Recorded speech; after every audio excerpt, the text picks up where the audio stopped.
Hello and welcome to another edition of Pulp Picks. My name is Patrick. I'm Fritz. And we're here to give you this week's reading recommendations on New Comic Book Day. And it's kind of a medium-sized week as far as number of titles, but we've got a lot of the big hitters this week. And from the Absolute line, you have gone with... Absolute Green Lantern issue 11. And this issue, if you can tell, we got a bit of a visitor from space showing up here. Ooh. But despite that, actually, most of this issue is about kind of our human cast. They're kind of like taking stock of everything that's been going on because there's been a lot thrown at them in terms of like aliens showing up and alien ships crashing on towns and people trying to assassinate them.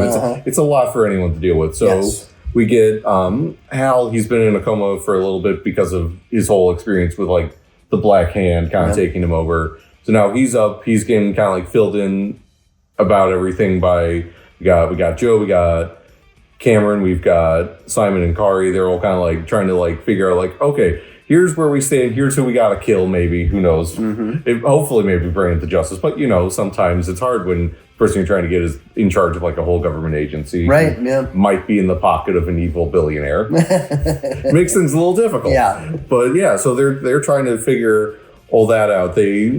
I really enjoyed I'm sure she's probably based on like an existing character from the main universe. I just don't recognize off the top of my head. But Simon's partner, Kari, she's got this like this ability to basically like kind of like read like thoughts off of objects. There's a term for it. I'm blanking off the top of my head. Let me do psychometry. Yes. Yeah. So yeah, she can so like they're like, hey, so this like magic ring basically, like if you want to like touch it and like see if you can tell us anything. And so because of that, we get some like kind of hints at like some stuff to like succumb. Some in this issue even, and other like more dangerous threats down the line potentially.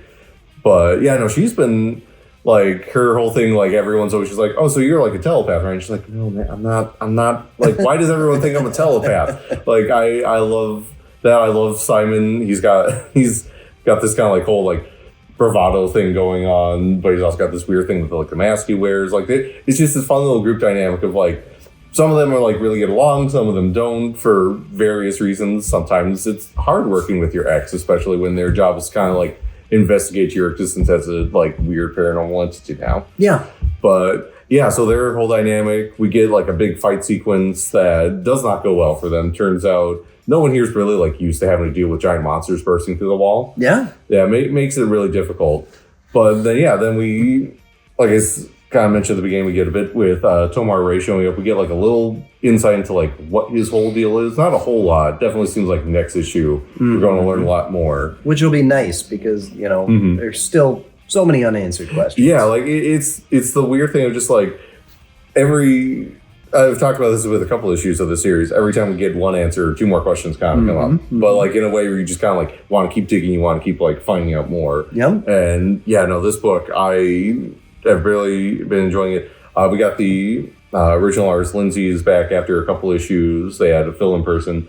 And yeah, no, I feel like as the series has gone, they've really kind of like grown into it more. Just in terms of like a lot of their like character expression work, a lot of the like action sequences they get to do. I really feel like they're really kind of starting to nail it. Yeah, no, we talk about this all the time. All the Absolute books we really enjoy. We were talking about Absolute Superman before this. Yeah. Got a fun new take on Hawkman that they're kind of exploring. Yeah, that was also exceptionally good. Yeah. So yeah, no, these are all good. They're also doing a lot more kind of referencing the other characters in each book now too. Yeah, which is going to be fun to see how that all gets pulled together. Also, speaking of referencing, they've been doing this since I believe last week as they started, but they've got like little previews of a bunch of their new Vertigo books in each one. So this one, they've got a preview of Brutal Dark, their kind of new noir comic that they've got coming from Chris Condon, who's done a bunch of stuff for them, Marvel indie stuff. Which, I don't know, looks interesting to me. I'm always down for like a cool noir story, especially this one seems to involve like weird Nazi occult stuff, which is always fun. Yeah. So just watching the Indiana Jones movie, you'll see. There you go. I like it. Yeah. But speaking of picks that have been up here before, let's check out yours. Yeah, so I went with Batman #6. And I've really been liking this Matt Fraction run on Batman. I know, I think we've probably picked This is at least the third or fourth. I don't know that we've had every issue up here this run. Yeah, I don't think we've had most. We've had most of them, but it's been really good. And this one, and I think that we've mentioned this before. This creative team is focusing a lot on the duality of Bruce Wayne. So you're getting Bruce and his personal life and how that bleeds into his life as Batman, with a lot of the people that he surrounds himself are, part of both lives. They're part of his Bruce Wayne life and they're part of his Batman life.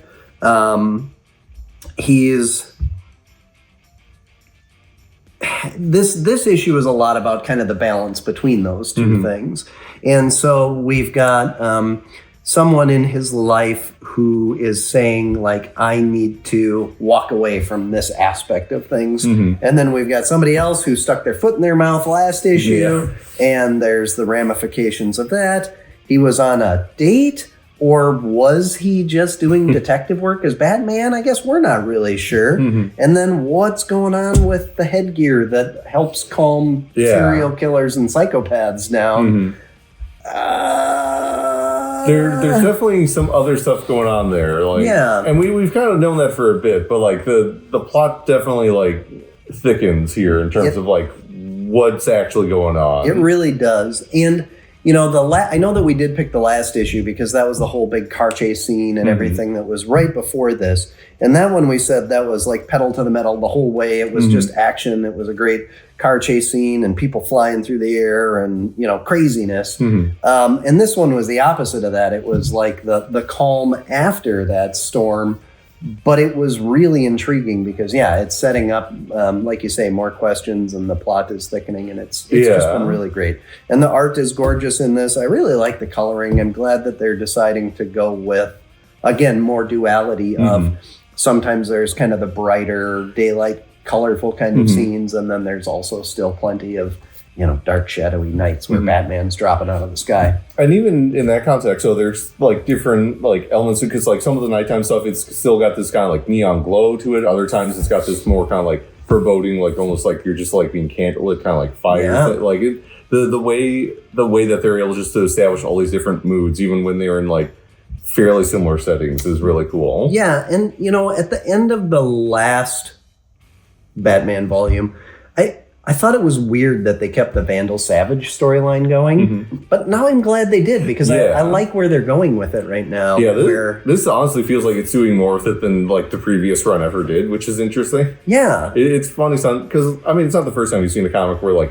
one run set something up and doesn't really do anything with it, just for the next one to actually be like, oh, hey, what if we did this? Yeah, and the whole, video of Savage doing something that he shouldn't be doing, that we obviously know that he's been doing that kind of stuff this whole time, and how that puts the people who have seen it into much greater danger to the point where they don't even know if they can do anything about it. It's just been really good. I'm really enjoying this run. DC's killing it right now. They've got so many good books out, and they've got a number that we've been talking about that we're excited for. I know Zatanna is one of them, and we've got the new Vertigo line coming out here, and there's a bunch of good stuff. A lot of reason to be hopeful for it to be continuing the trend. All right, well, let's shift from DC and move over to Marvel. One of their best, I'm not going to say books because this is only the second issue, but it's, the whole Ultimate line has been great. We've got Ultimate Endgame issue 2. As the title kind of suggests, we're in the end game now. We're in everything's kind of going sideways. Yeah, sideways. Yeah. So this issue, after last issue, we've got like kind of like our main core cast of Iron Lad, Spider-Man, Doom, and America, like going into the city to try and stop the Maker, and finding out like, oh, things are a lot weirder and worse than we thought they were. Definitely weirder. Yeah. We spent a good chunk of this issue kind of getting like the whole not the whole, like parts of the situation explained, because time for some characters has gone like really weird in there, and their brains are maybe not entirely intact Which makes it for a very entertaining read. Yes. Howard Stark is bonkers. It was really good, and I really liked how the art matched with it. It really gave a sense of somebody locked in a room for thousands of years. Yeah. I cannot imagine it smelled good in there. No, That's what I kept thinking. Yeah. Like, he looks like a dirty old sock. I can only imagine how he smells. Yeah. One thing I really like that they've kind of like they've got Jonas Traff doing the art for the stuff happening in the city, but then they've got Terry Dodson doing the stuff for like happening outside the city. Yep. And it's interesting because they're two very different styles, and I kind of like how they like that contrast there because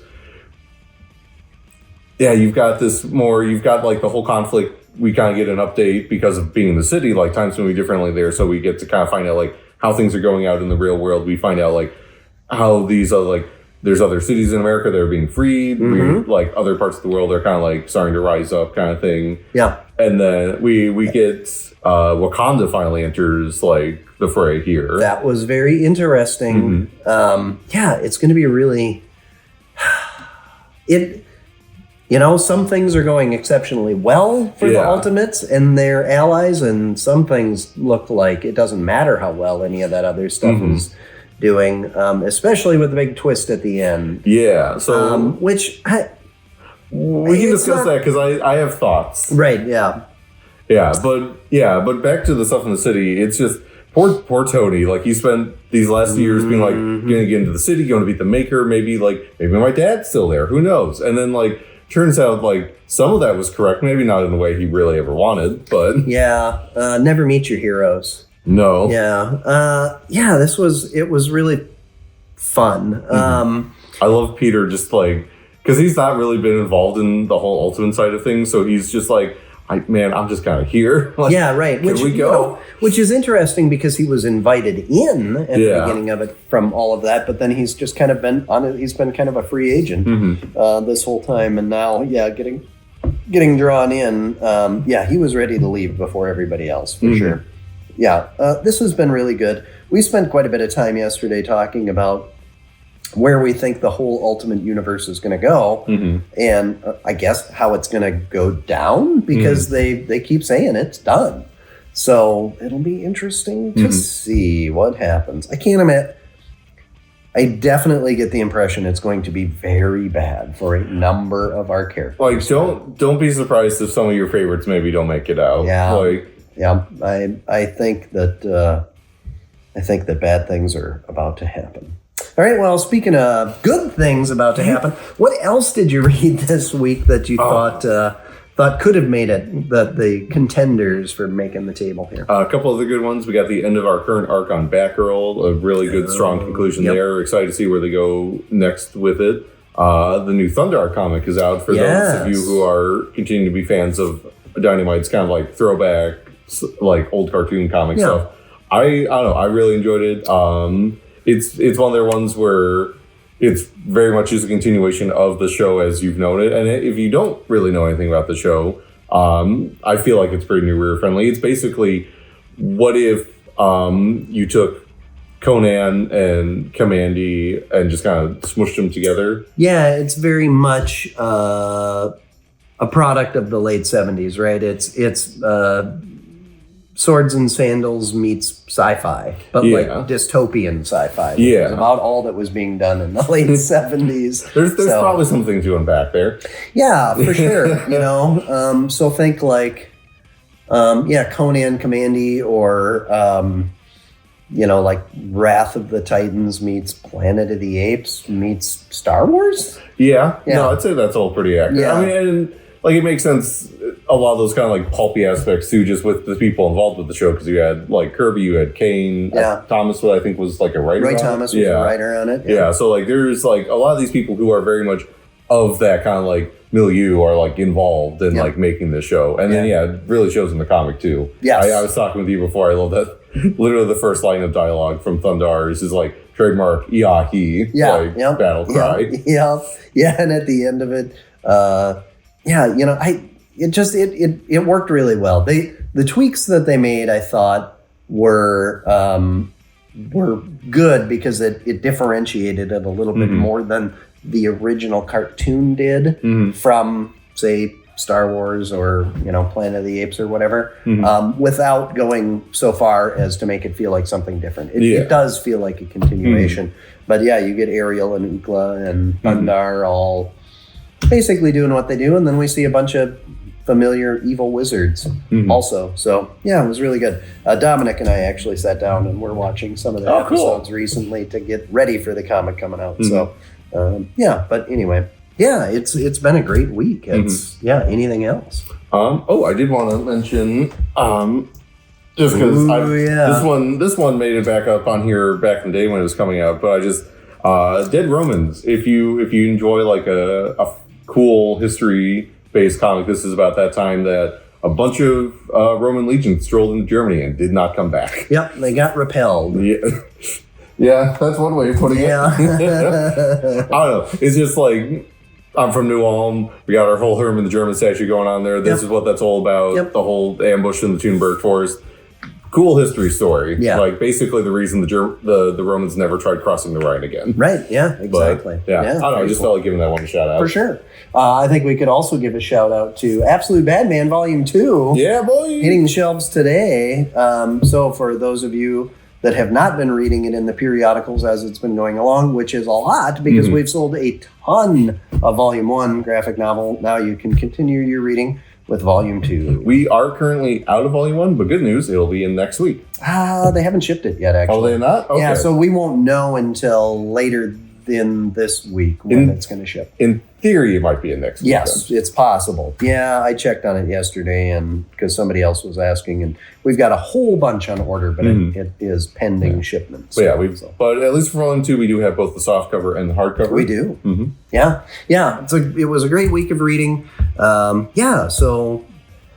all right, well, we'll be back next week with more Pulp Picks, hopefully without technical difficulties. Feels like the last month is just every time we try to do this, we run into something. But be sure to like, follow, subscribe, comment, share. Stop into your local comic shop and pick up some comic books and let us know what you're thinking. What are you reading that you're really enjoying? What would you like to see? It's always great to talk to people about that. We'll be back next week with more Pulp Picks, and until then, enjoy the reading.